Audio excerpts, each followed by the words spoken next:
сайн байсан уу? За өдрийн мэнд. За инээж болохгүй байгаа гэж. Дотгошоо.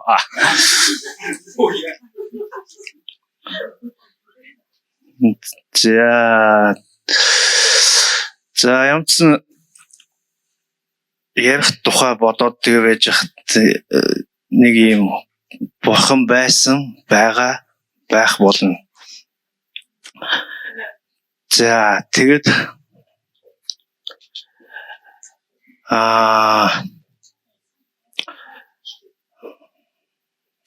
за бурхан бидний амьдралд байсан. Одоо ч тэр бидэнтэй хамт байна.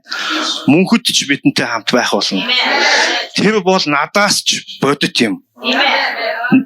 Нэг удаа би ингээд байж бурхан минь харагддаггүй юм чинь яаж бид нэр таныг одоо мэдх юм бэ? Ингээд нэг асуусан. Тэгсэн чинь бурхан би чамаас ч илүү бодиттой. Чи бол яаж ч магадгүй. Би бол мөнхөд байсан. Одоо байх ч болно. За тэгээдсэн нэг удаа бурхан надад би бол шашинлаг биш гэж хэлсэн. Би бол зөвхөн сүнд байдгүй. Би яг энд алхаж байгаа охиноо одоо хөтлөө явж байгаа наавтаа би хамт байгаа. Би бол хаасайгүй оршдог. Би зүрхийг мөшигдөг. Би бол шашинлаг биш гэж хэлсэн. За тэгээ бас тэр бол эхлэл ба төгсгөгч.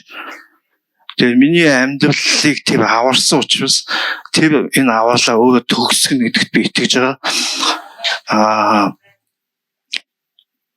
Түүний эхлэл дотор бүх зүйл байдаг гэж Филипп бас тавилсан.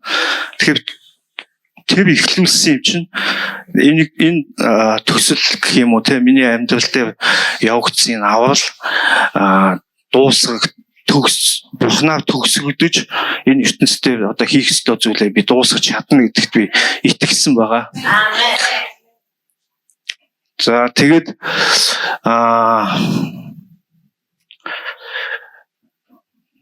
Шинэ Зеландд одоо мэдээж бидний гэр бүлээр явсан. За тэр үед бол тухайн үед бол мэдээж хэрэг бүгд одоо гадаад улсыг зориул бүх зүйл болно бүтэн тий өөрсдийнхөө л одоо төсөөлж байгаагаар бүгд явж байгаа юм л да. Очоод ажил хийгээл мөнгө олоод одоо ингээл амьдрал аваад ингээл ингэн гээл хүн өөрсдийн одоо нэг тийм төсөөлөл байгаа шүү дээ хүн болгонд. Тэрүүгээрээ одоо ингээд хараад ингээд явсан. Харин бурхан бол бурханы цаг гэж байт юм байна. Бурхан цагтаа л юм хийдэг. Бидний сэтгэл хөдлөлөөр юм хийдгүү. Бидний зан чанараар бурхан юм хийдгүү. Зүгээр л өөрийнхөө тогтоосон цаг дотор зүгээр л хийх ёстой юм хийгээл явдаг. Бид нэр харин энэ дотор нь бурхантай хэвээр бид нэр тод харж байвал энийг ойлгоод алхаж явна гэсэн үг. Хэвээр тод харахгүй бол бид нэр гонгон шихлэн гэсэн үг. Яг бол юу болохоо мэдэхгүй байгаа учраас энэ яагаад юм болж байгаа, яагаад ингэж байгаа гэдэг. Тийм учраас бид нэрт одоо тэр үед миний хувьд бол бурханд итгэдэггүй хүнээс гардаг тийм зан чанарууд гарсан байгаа. Яг бол би тод харахгүйсэн учраас. За тэгээд мэдээж хэрэг тэр тод харахгүй байгаа би нэвгэлцэж эхэлсэн. Тэгээд одоо айц болоод тэгээд тийм одоо төлөвшөлтгүй тийм байдлууд дотор би алхаж явж исэн гэсэн үг. За тэгээд миний одоо нэг тэр үед би өөрийгөө олж харсан ямар ч бурханд итгэж бурхан зүгээр итгэдэг бурхан байдаг гэдэгт итгэдэг боловч бурханд итгэж амьдардаг нэг юм биш юм байна гэдгийг би өөрийгөө ойлгож харсан. Би яг өөрийгөө ингээд толинд харж байгаа юм шиг хараад за би тэгэхээр одооноос эхэлж би бурханд итгэж амьдрах тийм итгэлийн яг итгэлээр алхдаг энэ амьдрал маань одоо эхлэх тэр одоо зүйлийг би туулсан гэсэн үг. тэгээд маш их өвдөлттэй байсан, маш их зүйлүүдийг туулсан. Тэгээд тэгээд би Бурханаас асуусан. Бурхан минь итгэл гэж юу юм бэ? Итгэл гэж юу юм бэ? Би яг итгэл талаар юу юм сайн мэдэхгүй байна. Тэгэхээр юу юм бэ гэхэд тэгээ би ингээл Библи уншаал гэсэн чи Петр нэгдүгээр Петр дээр тэгж байгаа. Петр бидэнтэй ижил итгэлийг хүлээж авсан хүмүүс гэж байгаа байхгүй. Тэгэхээр энэ итгэл гэдэг зүйл чи өөрөө яг тэр Петр бидэнтэй ижил итгэл гэдэг маань яг тэр одоо Петрт Есүс тэр нуурын дээр ингээ алхаа явж хахад чи итгэлээр алах гэж зааж өгч ирсэн шүү дээ. Тэгэхээр тэр үед Петр тэр итгэл яг Есүст итгэжсэн тэр итгэлийг хүлээж авч ирсэн боодохгүй. Тэр үед бас дахин амьдлагдж байгаа Христээр амьдралаа босгож явахдаа дахин одоо амьлалтын дотор тэр итгэл дахиад Петрийг босгож ирж байгаа. Тэр итгэлийг авсан хүмүүст би энийг илгээвэ гэж байгаа байхгүй.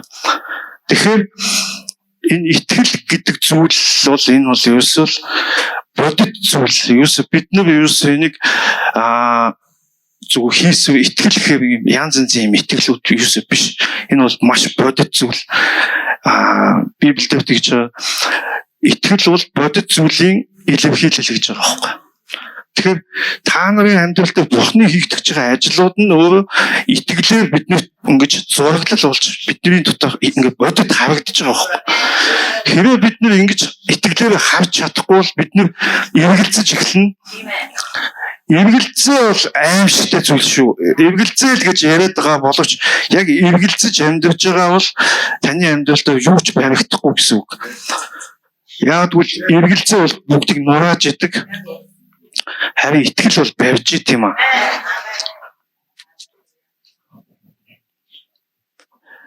За тэгээд би ажил дээр надад маш гайхамшигтай цаг гарсан. Надад Бурхантай хамт байх тийм цагууд маш их. Тэр цагууд бол ерөөсөө миний одоо би тэр ингэж залбирч байсан. Манай ажил 2 цаг 30 минут ажиллаад 30 минут амар одоо брейк гэдэг хэвгүй юу? 2 цаг 30 минутын дотор бид нэг л юм хийдэг. Тэгэхээр миний гарт орсон учраас миний оюун санаа зүгээр л одоо гар ажиллаад идэг. Оюун санаа ингээд бас юм бодмоор шүү дээ. Тэгээ би эхлээд их орноо бодсон ингээл айгүй олон юм ингээл бодолт. Сүүлдээ бүр ингээд ажил руугаа орохдоо би тэгдэгс. За одоо би Бурхны итгэлийн талаар бодож энэ 2 цаг 30 минутанд би итгэлийн талаар бодох болно гэдэг. Гэх мэтчлэн ингэж маш их тийм бодох тийм цагуудыг надад өгчээсэн. Тухайн үед би залбирж байхдаа яг тэр залбирж байхдаа надад тэгсэн. Залбирал дотор Бурхан миний аманд үгийг яг тавьсан гэж би итгэж байгаа. Яг тэгвэл би тэр үед маш их орноо санаж исэн хүнд ийм үг залбирал орж ирсэн. Юу гэхээр би тантай хамт байгаад ажиллаа хийгээд яг энэ дотор байж байхдаа энэ бол миний их орон юм. Энэ бол миний ээж аав юм. Энэ бол миний бүх зүйл гэж. Яг би энийг хүлээж одоо яг тэр Бурхантай хамт байгаа тэр газар л яг миний одоо нутаг байхгүй. Түүнээс би ингээл Монголоор санаад ийн мах идмээр ингээл тийм зүйлүүд айгүйх надад одоо нөлөөлж исэн ч гэсэн яг тэр залбирал дотор надад би чиний бүх зүйл би чамайг юугаар ч дутахгүй чи баяр хөөр дүүрэн байх болно. Энэ бол чиний нутаг гэж байгаа байхгүй.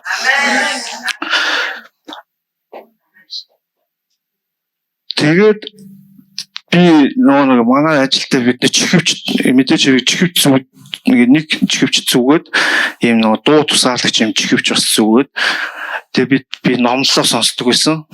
Тэгээд Филипп пастрын номлолыг сонсдог байсан. Соор 2022 23 тэгээд 15 оны бүр Филипп пастрын номлолыг сонссон. Бүр 11 оны сүм нээгдэж явах үеийн Филипп пастрын номлолыг сонссон.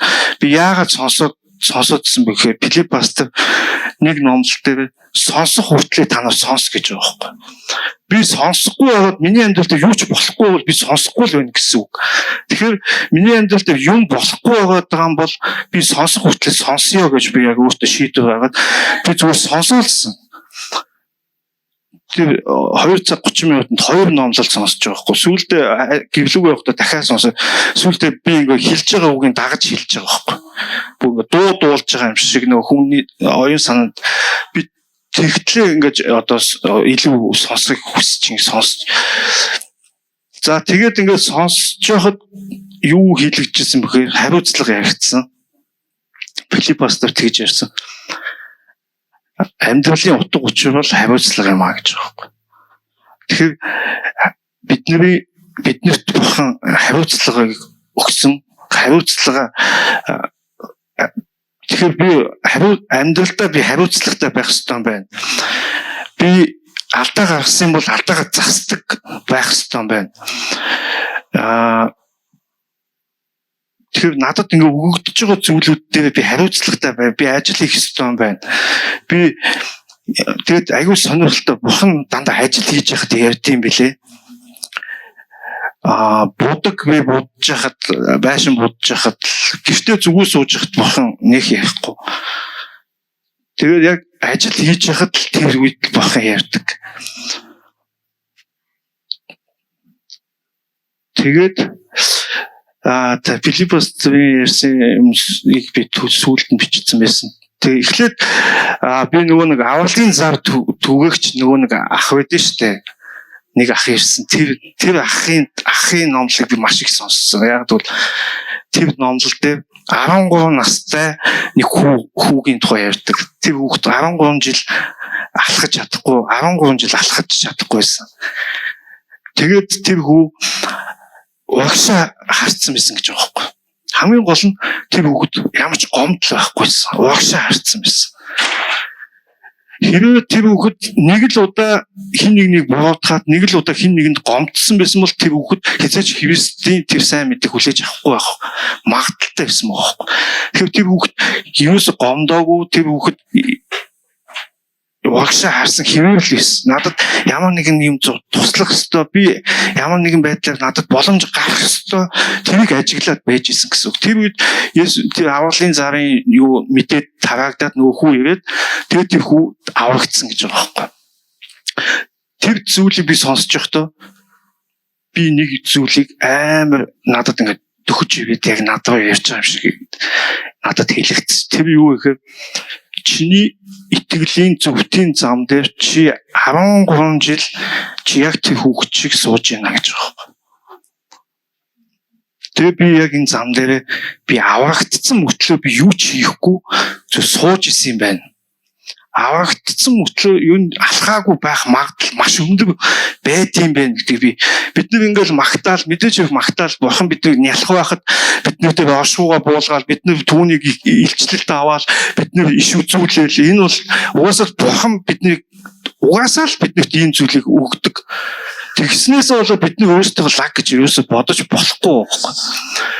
Бид нар харин урагшаа харсан хэвээр бидний одоо алхах тэр хариуцлага байгаад байгаа байхгүй. Бид нэр тэр алхаагаа хийгээгүй байх магадлал маш өндөр байгаад байгаа.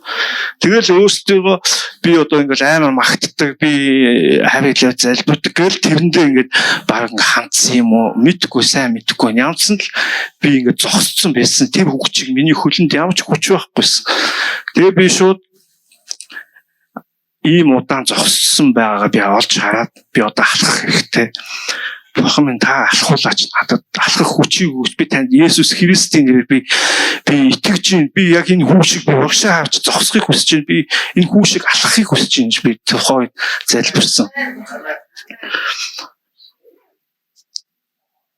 Тэгээд дараачийн одоо номлол хаанагийн номлыг маш их сонссон. Хаанагийн номлол бол зүгээр л бас үнэхээр гайхамшигтай. Би түүний дотроос Христийг олж харсан. Тэр юу одоо энэ номлож байгаа бүх тэр Филипп пастор хаана тэгээд бүгднгийнхэн дотор Христ нутгалцсан байгааг би олж харсан. Тэгээ хаана юу ярьсан бэ гэхээр та алхаж байна уу? Та зогсож байна уу? Та сууж байна уу? Та өөрсдөө тодорхойл гэж байгаа байхгүй. Тэгэхээр суудсан басамжлагчийн сандал дээр суудсан байгаа мó? Эсвэл нүгэлтнүүдийн зам дээр зогссон байгаа мó? Эсвэл би бурхны зөвхтийн зам дээр зүгээр юу ч хийхгүй зүгээр ингээд зогсож байгаа мó? Эсвэл би уушаа алхаж байгаа мó?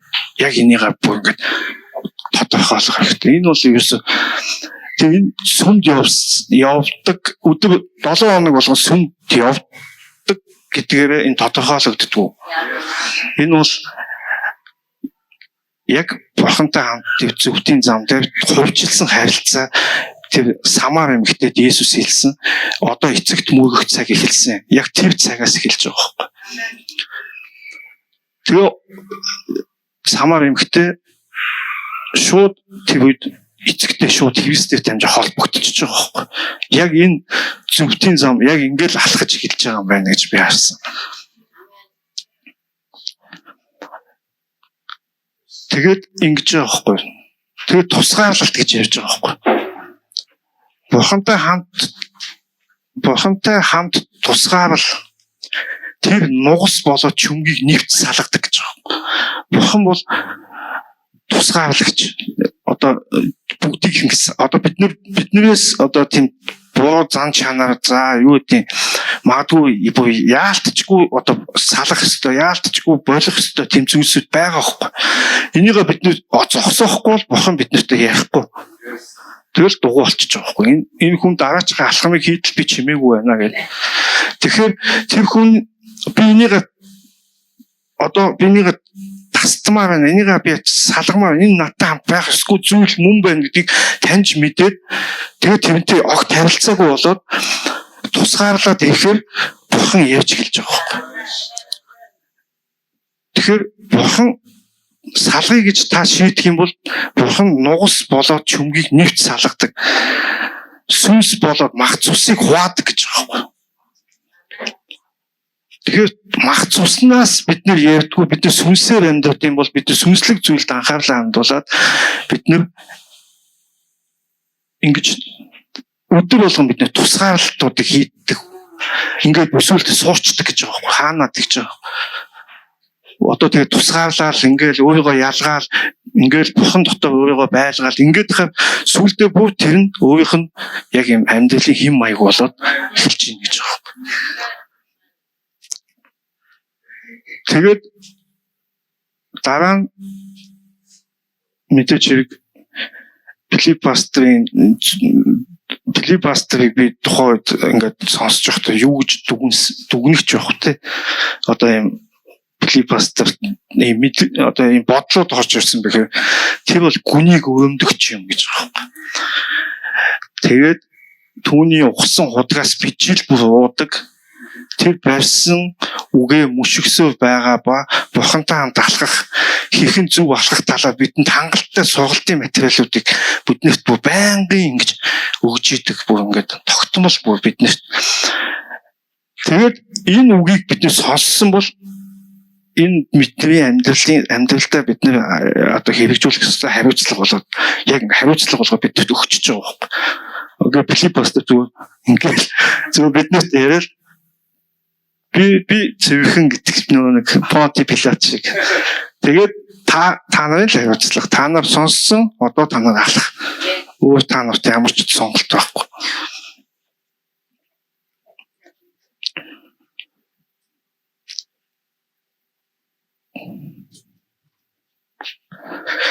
Тэгээд Филипп пастрын нэг хэлсэн бас зөндөө маш их үгнүүд байгаа л да. Би яг зүгээр яг ингээ одоо богинохон хугацаа учраас нэг чухал зүйл миний яг зөвхийг хүндсэн бас нэг чухал зүйл юу гэхээр зөвхтийн зам гэж бид нэр яриад байгаа. Зөвхтийн зам гэдэг нь ингээд нэг юм зам байгаа юм байна гэд бид нэр бодчиход байгаа байхгүй үгүй. Зөвхтийн зам гэдэг нь хувь хүн болгонд тусгаалan бурхнаас та бүхэнд зориулж өгсөн тэр хувь тавилан байгаа байхгүй.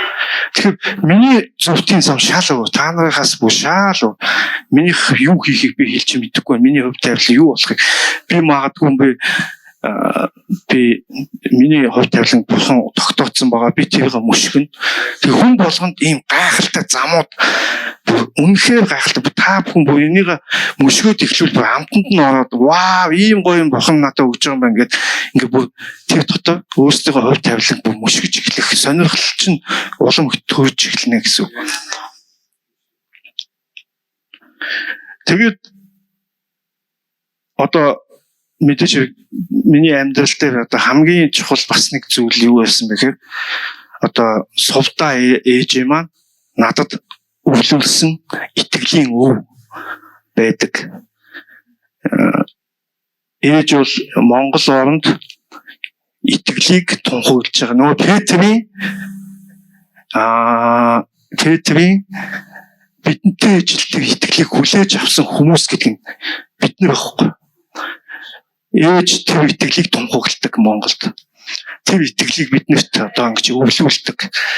Тэр Христийн дахин амьдлалтанд итгэх тэр хүч дотор амьдрах тэр амьдралыг ээж тунхагладаг. Би тэр итгэлийг өвлж авсандаа үнэхээр ингээд зүрхэндээ нандиндаг. Тэр миний хувьд энэ итгэл одоо магадгүй юм жоохон фокус алдагдсан байдлаар одоо байж ээж магадгүй мэдгүй би ямар ч нэг зүйл хүлээгээд энэ маань ингээ улам тод болох болно, улам миний амьдрал зураглал нь улам наашаа гарч ирэх болно. Би бүтээр итгэлээр тэр зам дотороо бүр ингэж юмсыг тодорхой харж бодтой байвч би тэгж алхах болно гэж би тунхаглаж байна. Тэгээд би та бүхэнд бас нэг гайхалтай иш үзүүлэг гэх юм уу? Надад бурхан нэг зүйлийг иш үзүүлсэн тухай би та бүхэнд ярив. Нэг удаа би помидорны хоёр шиг юм мод тавьсан байхгүй. Яг ийм дүгэлжин талбай дотор яг ингээ хоёулангийн яг адилхан зайтай юугийч би дутуу тариагүй. Хоёулаа яг ижилхэн хэмжээтэй яг ижилхэн тийм мод тавьсан хоёулангийн. Тэгээд чинь тэр модон угаад тэг би нэг ажилд орчоод хайчаадсан байхгүй юу арчилж чадахгүй. Тэр чигт юу н хайцсан тэгээд помидор гарангуут нь би нэг ганц манц ингээ гараал та энэ ч бүр ингээ арчилахгүй болохоор бүр гардгүй помидор гардгүй юм байна да ч юм уу тэгээ бүр ингэж тэгээд үжсэн чинь нэг нь болохоор ингээл жимс гаргаад байгаа байхгүй. Тэгэл заа байж ямар ч жимс гараад хинээс нь гараад байгаа ч мэдгэтэй байсан. За бүр тэр ингээ битүү ингээ хоорондоо сүлж илтсэн. Тэг ингээд нэг бүр айгүй амар угаал ингээд тэгээд би за нэг амралтын өдөр энэ хоёрыг би янзлая гэж бодоод бүр тайраад ингээд бүгдийг хуваагаад нэг энэ модын юуг энд ингээд тариал газар ингээд гоё янзлаад ингэсэн чинь энэ байгаа мод нэг ч жимс гаргаагүй байхгүй. Тэгсэн энд байсан мод нь айгүй их жимс гаргаад байгаа байхгүй. Хөөхийн зарчлаагүй ч гэсэн гаргаад байгаа байхгүй. Тэгээ би энэ модыг хасч миний бүр хайр хөдөлж байгаа байхгүй. Тэгэхээр энэ модыг хасч миний бүр амар дургу гээд гүн амар ургачаад үсэндээ энэ жимс нэгч гарахгүй. Би шууд суулж аваа шууд хайсан. Тэгээ би тэр хоёр мод чинь ингээд нэлээд төгсгөлийнхаа амьдралынхаа төгсгөлийн үедээ явж байгаа байхгүй юу? Одоо манайхаар бол намар болж исэн. Тэгээ би бодсон. Би өнөөдөр 38 настай. Тэгэхээр би хэв жимс гаргасан бэ? Би бурхны өмнө хэв их үе жимс гаргасан бэ? Би бурхны өмнө яаж амьдсан бэ гэдэг надад яг тэр үед зүгээр л надад ингээл илчлэлт тэр модоор дамжуул илчлэлт гарч ирсэн. Тэгэхээр магадгүй бүх амьдралынхаа одоо би яг юу ч хэлэх гээд байгааг бол зүгээр бид үүч юмстэй л амьдрмаар байгаа байхгүй. Үүч юмс гарах ёстой бол гаргаал амьдрчмаар байгаа. Тэгээд тэр одоо би жишээлбэл надад өгөгдсөн хүмүүс гэж байна шүү дээ. Миний одоо амьдралд өгөгдсөн хүмүүс. Тэднийхээ төлөөл би эхний ээлжин тэднийхээ өмнө би ууган нь болоод тэднийхээ хамгаалаад тэднийхээ төлөө бурхны өмнө алхаад ингээл амьдрал ингээл бурхан хүсэж байгаа байхгүй яг хамгийн эхний ээлжинд. Түүнээс сүмдэр гарч ирээл амар ингээл лаглаг юм яриад энэ дээч гол биш байгаа байхгүй. Тэгэхээр яг нэг номерт тэр ууган нь байгаад өөр чи хариуцлсан зүйлүүдээр чи итгэмжтэй байхад чи бурхан яг ажиглаж ингэж харж ин гэсэн үг. Гэхдээ одоо мэдээч миний хувьд бол тийм амар амжилттай би үүчмс гаргаал өнөөдөр бурхны өмнө ингэж байгаа надад одоохондоо санагдахгүй л байна л да. Гэхдээ би энийг мэдсэн учраас би баяртай байна. Би энийг хараад ойлгоцсон учраас би баяртай. Тэгээд би одоо амьдрал дээр би алдаагаа засахулна. Би амьдрал дээр буруу зүйл хийсэн бол би уучлах болно. Би бурхны өмнө зөвхт амьдрахыг гэж хичээх болно. Тэгээд цаашаа бурхан намайг дагуулна. Бурхан миний гаргасан буруу зүйлүүдийг засалцахад минь туслах болно. Бурхан надтай Филипп бастад гэж яахгүй. Та нарт өөрөө байгаа юм уу? Өөртөө байгаа тэгвэл та нар яа л та нарт Есүс биш үү? Та нарт бурхан биш үү? Та нарт туслах бүх зүйл биш үү? Та нар тэр тусламжуудыг авал та. Тэгэл тусламжаа авал тэгэл амьдч л та. Тэгэл тэр зүйлүүд шийдэгдэн шүү дээ гэж байгаа юм. Тэгэхээр ийм гайхамшигтай би бурханд итгэж амьдарч байгаа. Би одоо үнэхээр талархж байгаа. Тэгээд би бас нэг зүйл бичсэн. Энэ юу гэхээр бурхны дургуй зүйлүүд гэдэг зүйл би бичсэн. Тэгэхээр бурхан бол хоёр нүр гаргах байдалд үнэхээр дургуй, бүр үзэн яддаг. Амар дургуй. Чи муу бол муугаараа бай, эсвэл сайн бол сайнаараа бай. Яг л бод ямар байгаагаараа байхыг чинь бурхан харахыг хүсдэг. Тэгээ бурханд эргэлзэх байдлыг бурхан бас амар дургуй байдаг. Бид нар ямар нэгэн байдлаар бурханд эргэлзэх гээд ингээд байгаа үедээ асуудал гараад эргэлзэх ч юм уу нэг тийм хаалга тогшдог байхгүй. Филипп бас эргэлзээ бол та нарын хаалгыг тогшно гэж байгаа байхгүй. Харин та нар одоо оруулахгүй л байх хэрэгтэй гэсэн. Би итгэсэн хിവэрэ байна, би алхсан хിവэрэ байна. Энэ ийм байгаа гэж байгаа бол би илүү энэ зүйл өөрчлөгдөх болно гэж тэр тухайн үед ингэж бурхны өмнө найдаж амьдрдаг амьдралаараа. Тэгээд итгэлгүй байдлууд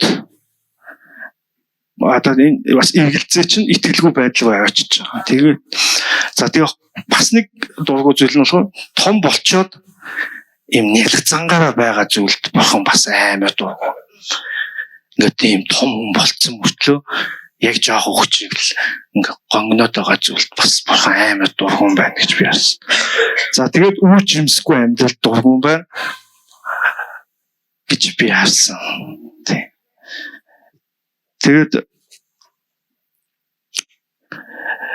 Халелуя. Үнэхээр гайхамшигтай бурхан биднийг итгэж байгаа. Бидний амьдрал дээр юу болохыг бид мэдэхгүй шүү нэрээ та нар. Бидний өнөөдөр харагдж байгаа зүйлүүд бидний амьдрал дээр яг асуудлууд, юмсууд ингээд ийм бидний өмнө ингээд давлгаалаа томроод ингээд байгаа ч гэсэн бурхан наачин бол юу ч та нар өндөрлөгдөөр гарч зогс. Та нар дээгүүх зүйлсийг эвлэхийг гэж бурхан хэлсэн. Тэгэхээр бидний өнөөдрийн амьдрал дээр байгаа бүх зүйлүүд юу ч шүү. Бидний ирээдүйн бол үнэхээр гайхамшигтай юу бусын хувь тавилангууд бидний амьдрал дээр байгаа. Энэ хувь тавилангаа бид хүлээж аваад үнэхээр алхсан шиг алхаад шийдсэн шиг шийдээд тусгаарлах зүйлээ тусгаарлаад амьдрал дээр үнэхээр гайхамшигтай бурхантайгаа хамт алхацгаая. Тэгээд бурхан эцэг маань бол үнэхээр төгс бурхан. Тэр бол дэлхийн ертөнцийг төгсөө бүтээсэн шиг бидний авралыг ч гэсэн тэр төгсөө бүтээсэн юм аа. Түүний өгсөн энэ аврал төгс гүйцэтгэх болно гэж би тунхаглаж байна. Халелуя! Сүм бол бурхны сан мөн бөгөөд мөнхийн улс руу тэнгэрүүд рүү очих хурдны зам гэж байна шүү дээ. Тамирада маш их баярлалаа. Манай сайхан хүчин хурцээрээ байшингаа барьж байгаа шүү дээ. Үнэхээр гайхалтай. Яг л бурхан биднийг ажиллаа хийж хахад эрх мэдлийг өөрийнхөө засаглах чанарыг бүгдийг шингээдэг. Тийм учраас бурхан ажиллаж байхад хүн хэвтчихэж болохгүй маа. Бид ажиллах ёстой. Тэгээд үнэхээр гайхалтай байна. Бүтэн сайдар болгол тасраад байна. Тасраад байна ерөөсөө. Яана одоо таминэ. Би ч одоо өөр заримдаа ингээд нөгөө удаан хүлээсээр нөгөө бодит биелэл рүү орохоор хүн чинь бүр ингээд паникттэй юм биш тас. Одоо ингээд арай болох гээд байгаа биш байгаа таа гэх. Тэгээ үнэхээр гайхалтай зүйлсүүд араасаа хөвөрж байна. Тэгээ нэрэл Тамирагийн хэлдгээр хүнд хэцүү зүйлсүүд бэрхшээл, даван туулах, даваа нухчаа, уул байна уу, юу байна. Бүгд бидний сайнны төлөө юм. Тэрүүгээр явж ийж бид булчин суудаг, бид дархлаа суудаг, бид ухаарал суудаг. Тэгвэл зүгээр би энийг очиж ярьж ятгаал хүн ухаарчдаг бол одоо болж байна тий. Зовлон болон гэж хэрэг алах тий. Гэтэл хүн чинь юм туулангаа тэгэхээр би одоо энд гарч ирээд бурхныг гэрчилж байгаа энэ ариун ахан дүүс нарыг сонсож байхдаа энэ бол үндэ ялалт байхгүй юу? Хүн ингэж гарч ирнэ гэдэг бол өөрөө энэ чинь ямар ч амьдралын амжилтаас давж гарсан маш том ялалт байгаа. Маш их бахархаж байна. Хойд туйл байдаг газраас урд туйл байдаг газар руу очсон. Тэгээ үнэхээр өнгөрсөн 2 жил бол бүгдийн хувьд амаргүй байсан. Гэхдээ өнөөдөр бид нэр баяраа тэмдэглэж байна. Миний бурхан гайхалтай ажиллаж байна. Тэгээд манай сүмийн оюуна маань 5 дахь өдөр хагалгаанд орсон байгаа.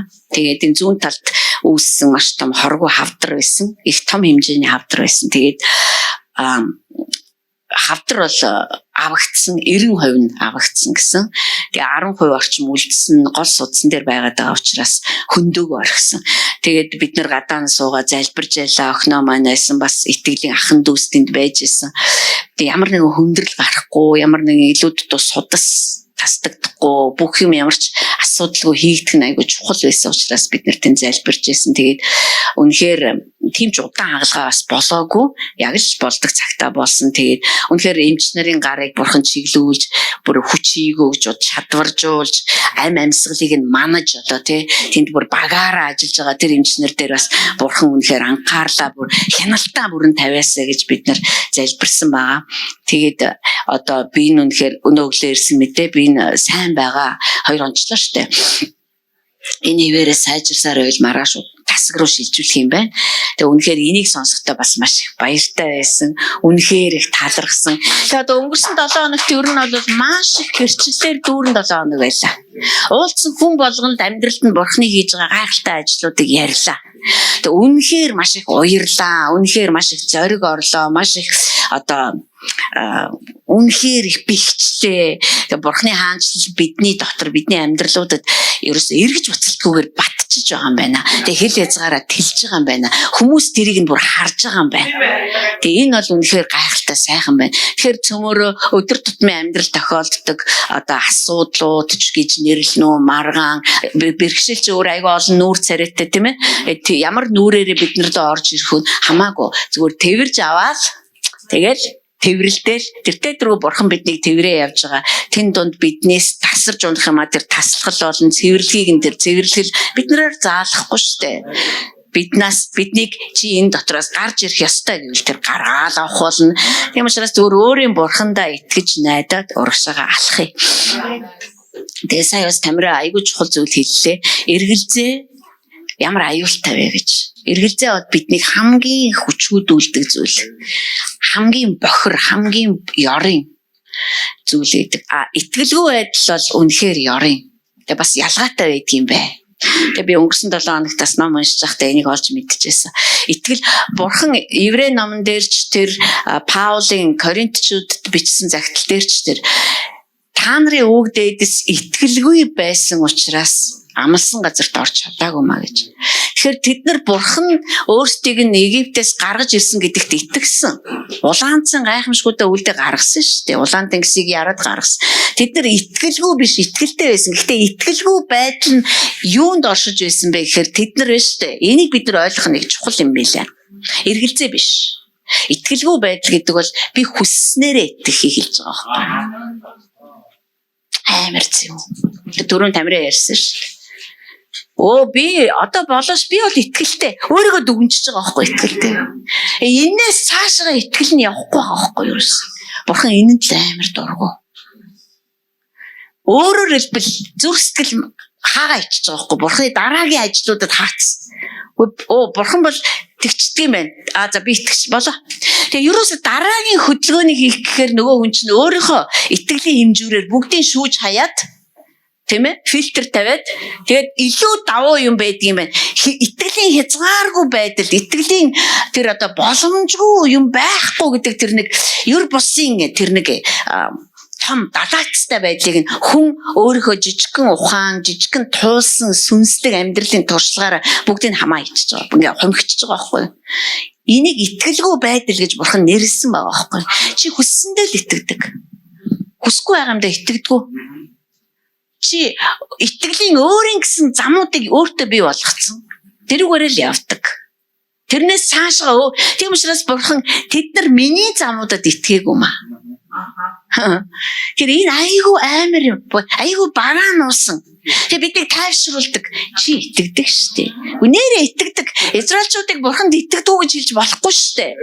Гэтэл бурхан яагаад жигшээд итгэлгүй байд гэж юуг нь хэлээд байгаа юм бэ гэхээр тэд нар зөвхөн өөрийнхөө хүссэн хэмжээнд, өөрийнхөө хүссэн арга замуудад, өөрийнхөө наастрал сайхан байгаа өдөртөө итгэхийг сонгосон байгаа аахгүй. Тэгэл өөрөөс нь бурханд итгэн гэдэг бол дандаа надаас итэрсэн юм байгаа шүү. Надтай дүүцгүүч юу ч тэр бидэнд итгээд өгөөч гэж хэлээгүй. Тийм учраас итгэлгүй байдал эргэлзээ бол бидний амьдралаас зайлах ёстой. Дахиж ерөөсөө ирэхгүй болтон хэдүүлээ тэрийг зайлуулах ёстой. Та юу ч хийж магадгүй. Би бэлэн байна. Та юуд ч дуудаж магадгүй. Би бэлэн байна. Ганцхан түүний дууг ёстой сонсоор байх л ёстой байгаа байхгүй. Тэм учраас бид нар бурхны энд маш их жигшдэг. Энд чинь хүн өөрийнхөө замуудад итгээдэг шүү дээ. Өөрийнхөө замуудад итгэж байна. Тийм учраас л израильчууд амлалтын газар ороогүй байгаа байхгүй. Энэ айгүй сонин бодоход те улаан цан тийм олон та нар асууж лээсэн баг. Тийм олон гайхамшгуудыг үйлдэлээ. Тэ одоо бүр фараоныг бүр одоо бүр юутай айрамтай живүүлээ. Одоо мах эдийг ингүүл шуу буулгаж ирлээ. Одоо ерөөсө яагаад бид нар итгэдэг юм болоо. Тэр тэд нар зөвхөн итгэхийг хүссэндээ л итгэдэг. Түр сэтгэл нь хүртэл итгэмээр өдөртөө итгэдэг. Итгэмээргүй өдөрт бол харахчгүй, хялаахчгүй. Тэгээ энэ бол бурхны жигшлийг маш их хүргэжсэн байх нэ. Тэгээ би өнгөрсөн 7 хоногт бас энэ тухай бодоод энийг сонсож байхдаа, энийг уншиж байхдаа юм гэдэг чинь бурхан өөрөө ингэж нэг тийм бөөгнүүлж ярьдаг бурхан биш байгаа байхгүй, нийлэнхүүд нь. Манайхан, танайхан ер нь бол ийм шүү дээ. Итгэлгээр яг та ер нь олж ойлгож байгаа юм тест. Ямар тодорхой детальчилж нарийн ширийн одоо ингэж ярьдаг юм бэ. Тэгэхээр бид нар ч гэсэндээ тэр тэгж ярьж байгаа юм бол тэг сонсомоор байгаа байхгүй. Тэг нарийн ширийнтэй, детальтай бүр юутай хийдэн тэгж сонсож сурах хэрэгтэй байгаа. Тэгэхээр өнгөрсөн өдрүүд бол зовлон жаргал бүх юмтайгаа нийлээд үнэхээр төгс өдрүүд байлаа. Үнэхээр төгс ажиллагаанууд хийгдэж байна. Цаашдаа ч хийх болно. Бурхан эхэлсэн ажлаа дуусгах нь харцаагүй юм байна. За цөмөр Еврей ном руу буцаж очие. Бид нар Есүс Христ хүн нэг бүрийн төлөө өөр дээрээ тэр хүний, миний, таны үхлийг амссан юм аа. Бүр үхсэн юм аа тэр. Үхсэн байхын тулд бүр хүн болохоос ч буцаагүй юм аа. Хүний бие дотор орж хязгаарлагдана гэдэг бол боломжгүй. Харин бурхан энэ замыг сонгосон. Бидний итгэл байна штэ. Бидний итгэл дотор орж ирж байгаа бодох ёстой зүйл бол энэ байгаа байхгүй. Христ бурхан байж яаж хүний бие дотор нутаглав. Юмыг гүйцэд мэдэхгүй байхаар шийдэж штэ. Бурхан бол хаасайг оршигч учраас тэр мэднэ. Харин хүний биед ороод ирэхээр хүний биеийн бүх ажиллагаан дотор хомигдно гэсэн. Гэтэл Есүс Христ тэгээд Есүс Христ хэлсэн байгаа байхгүй. Та амьтны тахлыг биш. Та амьтны цусыг биш. Та намайг хүсэж байгаа юм байна. Тийм учраас та надад биеийг бэлтгэсэн юм байна. Тэгэхээр Есүс Христ махан бие дотор амьдарч байсан, тэгжээж өргөл болж өргөгдсөн, бүр төгс өргөл шүү. Бид нар өнөөдрийн тухай ярих болно. Тэгээд бид нар аврагдсан гэдэг бол бидний итгэлийн маань одоо яг жинхэнэ одоо үндсэн гол судснууд байгаа байхгүй юу? Энэ тухай бид нар бодож явах хэрэгтэй. Бусад бүх зүйл дээр бурхан өөрөө санаа тавина. Хоёрт нь бид нар Есүс Христ бид нар түүний амьдардаг гэр нь болсон гэсэн. Хүн нэг бүрийн дотор тэр нутаглах болсон, амьдрах болсон. Тийм учраас гэрээ цэвэрлж штий тэр. Тийм үстэй амьдрах газраа тэр цэвэрлэн ш.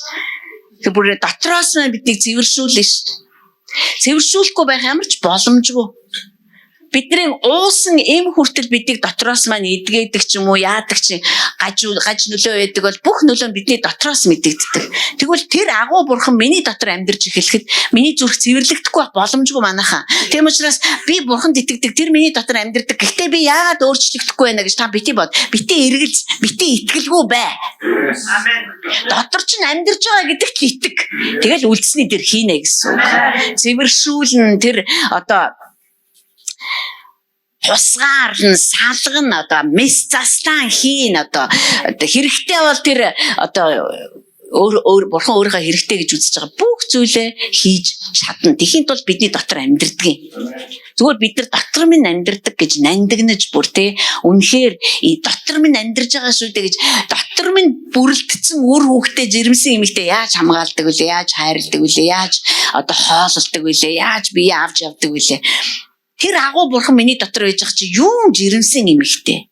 Тэр тусмаа бид нар ариун байдалд зөв байдалд өөрсдөө зүгээр хайж өгөх ёстой байхгүй юу? Нэг хүний хэлдгээр буцааж авахгүйгээр зүгээр бурханы өмнө өөрийгөө зүгээр хайж өгөөч. Буцааж авахгүйгээр гэдэг шиг.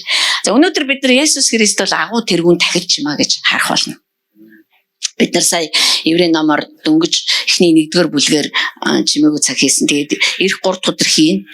Тэгээд эх 7 хоногийн бүтээсээ дээр би бас та нарыгаа итгэвтэй ирээрэй гэж хүсэж байна. Яагаад гэвэл эх 7 хоногт бидний зарим маань Малайз явна. Монголчин бит хоёр бас Малайз биш гэхдээ Хөх хот явна. Тэгэхээр та нар маань ирээрэй, хамтдаа залбираарай, хамтдаа үг сонсоорой.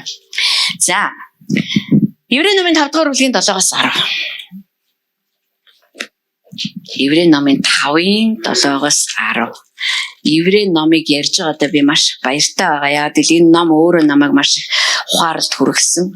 Би бас Изекиэлийг давхар уншиж байгаа. Бас сая Галат номыг эхэлсэн.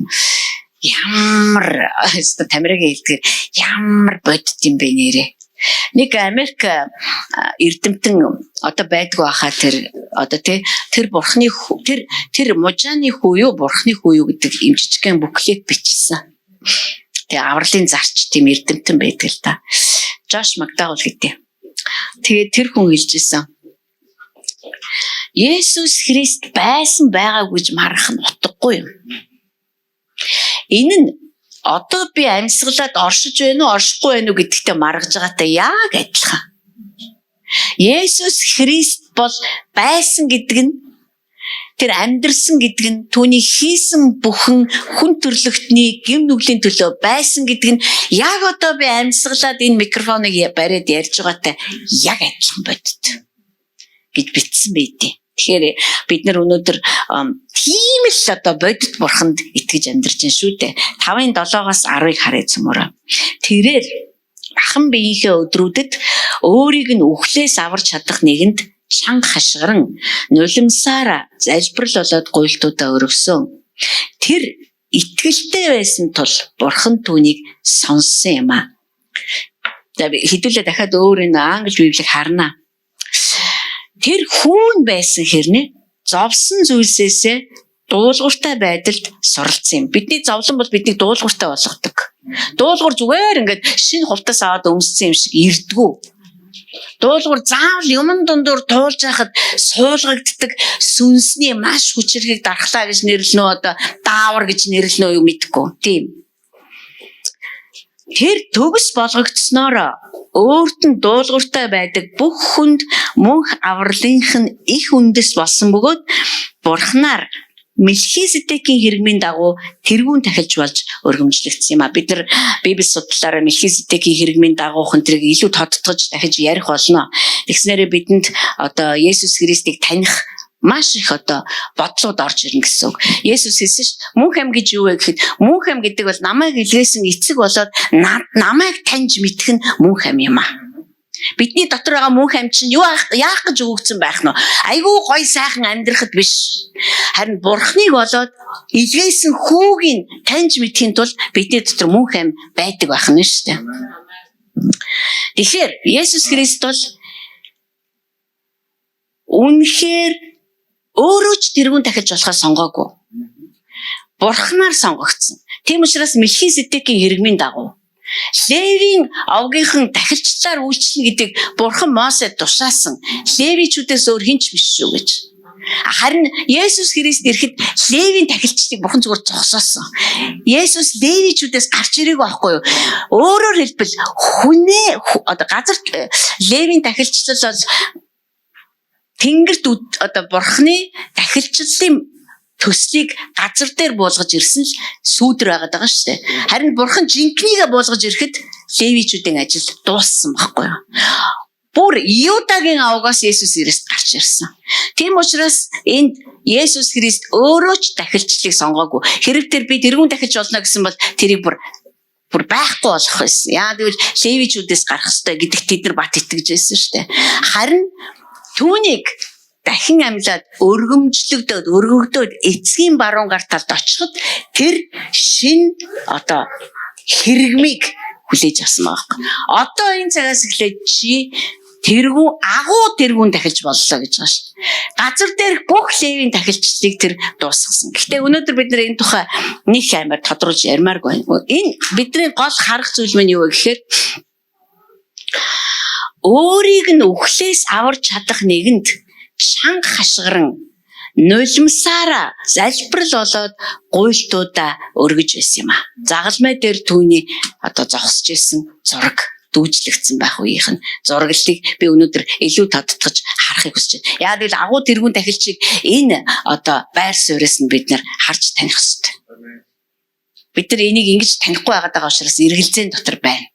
Бид нар энийг танихгүй тэр Христийг бид нар загалмай дээр өлгөгдсөн тэр Христ одоо хэн болцсон байгаад байгаа вэ гэдгийг харахгүй байгаад байгаа байхгүй юу? Та нар хараа боддоо Есүс Христ хүний биеэр амьдэрсэн тий. За тэгэхээр хүний биеэр амьдэрсэн гэдэг чинь метр хэдтэй ч юм тодорхой өндөр байсан гэж. За метр 80 зөөр төсөөлөе заа юу.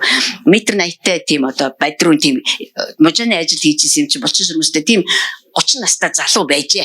Насрахтаа тэр 33 настай байсан. Яг тэр бие үхсэн, яг тэр бие дахин амьлагдсан, шин болж хувирсан. Шин болно гэдэг чинь тэр бие мөн мөртлөө үхлээс дараах өмссөн бие аахгүй, үхлийг ялаад өмссөн бие.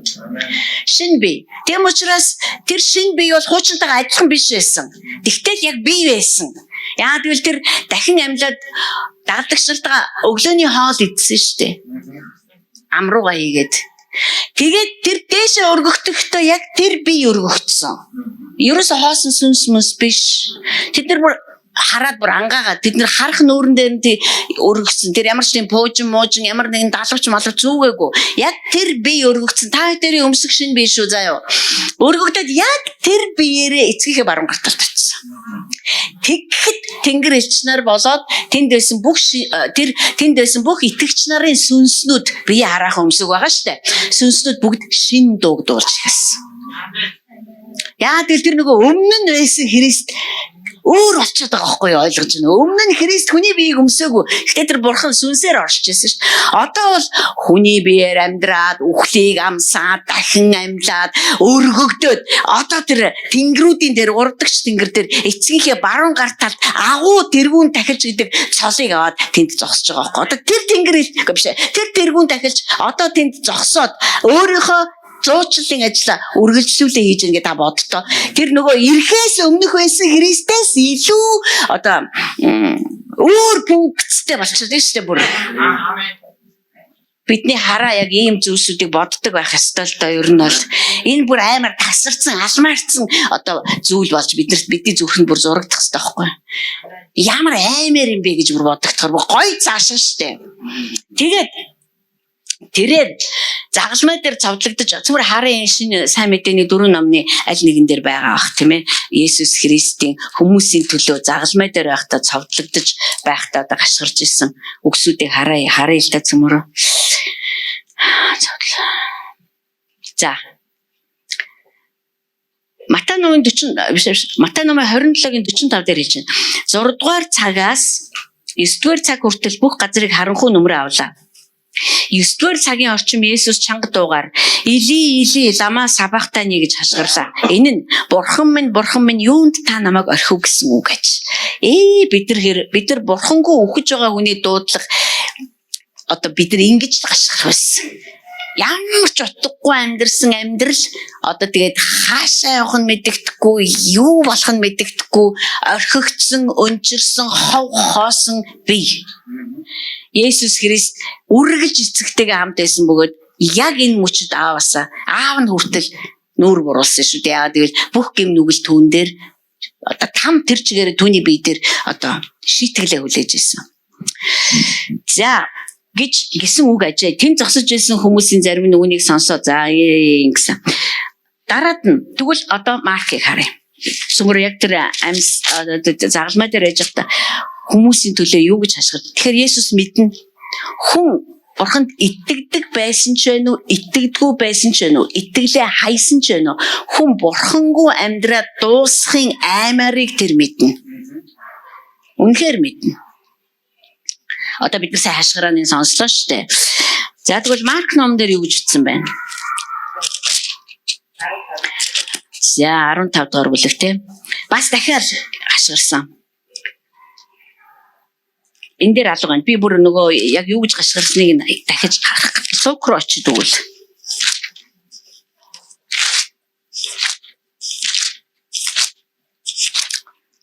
Look. За би бэлдэг байж байгаа сайн гарч ирээ хайж байгаа учраас жоохон эрэл хайгуул болоод шүү манайхаа.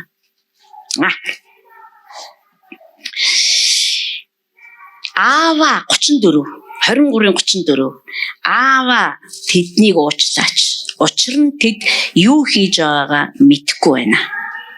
За тэгээд энд хүн аврагдсан, хажууд нь цавдлагдсан байсан хүмүүс. Тэгээ би энэ хамгийн яагаад энэ айгүй чухал байна гэхээр одоо нэгдүгээр тэр нас орох гэж байсан. Хоёрдугаар тэр ийм юм хэлэх байр суурин дээр байхгүйсэн. Одоо өөрөөр хэлбэл тэгж хэлэх үеч нөхцөл байдал байгаагүй гэсэн үг. Маш их өвдөлт байсан, маш их зовж исэн, шаналж исэн, маш их өвдөлт байсан. Хүнийх одоо бид нар өөрсдийнхоороо бодох юм бол юу одоо бараг л аава ингэж зовоож хахаар зүг алчаач гэж өөрийнхөө төлөө гуймаар. Гэтэл энд Есүс хамгийн сонирхолтой заяа. Аава тэднийг уучлаач. Учир нь тэд юу хийж байгаа мэдэхгүй байна гэж. Би одоо Изекиэлийг уншиж байгааг та нарт хэлсэн. Та нар Изекиэлийг уншаад үзээрэй. Изекиэл бол амар ном. Аимшигын ном. Аимшигын кино гэдэг шиг. Изекиэлээр дамжуулаад бурхан өөрийнх нь ард түмэн өөрөөс нь одоо нүүр буруулсны улмаас гим нүгэл тэднийг үндэснээр нь яаж сүрүүлж байгааг хэлсэн бөгөөд бурхан цаашаа тэд ямар аимшигтай шүүлтээр орох гэж байгааг нь сануулсан. Тийм үгсүүдийг иш үзүүлдэ шүү дээ Изекиэл. Гэхдээ бурхан биш дээ баг бүлэг болгон дээр та нар уншаад үзээрэй. Тэгээд чи одоо тэр бүх шүүлтүүд явагдаж байгаа ш. Ингэж үхэн та нар тэгэж үхэн ерөөсө зугтаагаад ч нэмэргүй та нарыг хээр талд очиж хээрийн аратан барьж идэн тийшээгээ зугтаасан ч үлсгэлэн чамаа гүцэн ийшээгээ зугтаасан чи дайсандаа баригдана чи гарах гарцгүй болно. Ингээд чи хоёр юм хэлж байгаа. Ингээд чи гим нүгэл гэж юу гэдгийг чи мэдэх болно. Нөгөөх нь чи намайг бурхан юм байна гэдгийг таних болно. Хараа Есүс энд тэд бурхан руу хашгирахтаа өөрийг нь тэр одоо цовдлж байгаа тэр хүмүүс ч нөгөө өөрийнх нь эдгээсэн хүмүүс те амьдралыг нь өөрчилсөн мэдгүй тэр чинь Израильд ямар гайхалтай зүйлсүүдийг хийлээдээ бид нар бүгд мэдэн шүү дээ те. Тэгэхэд Есүс юу хийж байгаагаа энэ хүмүүс мэдэхгүй байгаа гэдэг аахгүй юу хийж байгаагаа мэдэхгүй байгаа маа. Бурхны шүүлт бол хүнд юу хийсэн юу хийгээд байгаа юм гэдгийг нь таниулах зорилготой байгаад байгаа байхгүй. Түүнээс бурхан ингээл чи надаас урагдаг хин бэ чи тэгж утга учиргүй хэлгэнэж тэр өөрөөс нь урвсны одоо шан харамжийг нөгч ингэж өшөө авч одоо тэгж хандаг тийм бурхан биш. Түүний шүүлт бол хүн ямар амар гим нүглийн үр дагавар гэж юу байдаг юм бэ? Тэгээд дээрэс нь хүн юу хийж байгаагаа мэдэхгүй амьдрна гэдэг ямар аймаар вэ гэдгийг мэдүүлж өгдөг. Бурхан гэдэг чинь ийм юм а гэдгийг мэдүүлж өгдөг. Тийм учраас хуучин гэрээнд бичигдсэн энэ бүх ном шинэ гэрээч ялгаа байхгүй. Еврейч ялгаа байхгүй. Еврей ном хэлж байгаа шүү дээ. Та нар Бурханы ирэх цагийг амсаад үзсэн. Ариун сүнсний ажлыг таньсан. Есүс Христ та нарын төлөө юу хийснийг мэдсэн мөртлөө ирэх юм бол та нар хуйглан шатаах галанд л өртнө. Энэ чинь бас нэг шүүлт. Шинэ гэрээн дээр энд яригадаад байгаа шүүлт бол бүр ямар ч уучлал байхгүй гэдэг аахгүй. Ариун сүнсийг доромжлол ууч байхгүй. Харин Христийг ирэхээс өмнө ямар ч иш үзүүлэлт, ямар аимшигын зүйлийг иш үзүүлж исэн эцэст нь дандаа найдвар байсан. Христ ирээгүй байсан учраас. Харин Христ ирчээд байхад түүнийг дахин цовдлох юм бол та нар авралыг нь уландаа гიშгэх юм бол ариун сүнсийг та нар үл тоох юм бол уучлахгүй. Би хэлсэн шүү дээ. Бурхан хүүгээрээ дамжуулаад хэлдгээ хэлсэн. Иннээс илүү хэлнэ гэж бол байхгүй маа гэж. Тэгэхээр өнөөдөр хэдүүлээ Бурханы энэ ажиллагаа яаж явагдаад идгийг харъя. Есүс Христ энэ хүмүүсийн төлөө нулимстайгаар англи библиэр бүр зүгээр нэг ингээл одоо нэг гоё нулимс урсаал нэг тийм солонгос кинонууд эзний гоё уйлал тэ ингээд бодог модгийн ерөөсөө урсахгүй тийм амар гоё уйлал ихэр мэхэр татахгүй тийм уйлангаа аюу гоё ингээд ярьж мараал тийм ерөөсөө тийм биш. Энд чинь нэгдүгээр хүн цовдлогдсон байна. Тэр чинь хамаг үеийн мултардаг гэж байгаа байхгүй юу? Хүний үеуд мултардаг.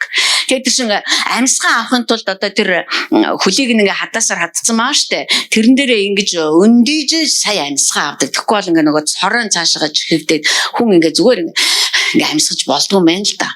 Тэгээд ингэж өргөжээж энэ үгүүдийг хэлсэн байгаа даа байхгүй юу? Бүр хамаг хүчээ шавхаж ингэж одоо хадаасан дээрээ өөрийгөө тогтоож жагаад юу хийж байгаагаа эднэр мэдэхгүй байгаамаа. Энийг бид нар ойлгохгүй манайхаа эн чинь бүр үнэндээ амар заяо. Бид нар энийг Бурханы хайрыг бид нар үнэхээр тэр ойлгохгүй тийм том байхгүй, тийм гүн байхгүй да. Юу хийгээд байгаа мэдэхгүй байгаа учраас та тэднийг уучлаач гэсэн. Харин Есүс Христийг нас барсны дараа 50 хоногийн дараа 40 хоногийн турш тэр дагалдагч нартаа өөрийгөө амьд байгааг харуулсан. 10 хоногийн дараа гэдэг чинь 50 дахь өдөрт нь Пентекостийн өдөр ирсэн. Христ дэшээ өргөгдсөн. 10 хоногийн дараа Пентекостийн өдөр ирсэн. Тэгэхэд ариун сүнс тэдний дээрээс маш хүчтэй буусан. Петр босч ирээд хүмүүст номлосон. Тэгэхэд тэнд байсан хүмүүс зүрхэндээ жадлуулах шиг л болсон. Тэгээд Петрээс бид нар одоо яана? Бид нар чинь аврагчийг барьж аваад алдсан юм биш үү? Энийг ухаарна гэдэг бол бас нэг тийм амархан юм биш л байх ёстой. Гүн харамсал те, гүн одоо эмгэнэл одоо яагаад ч тэрийг эргүүлж буцааж чадахгүй.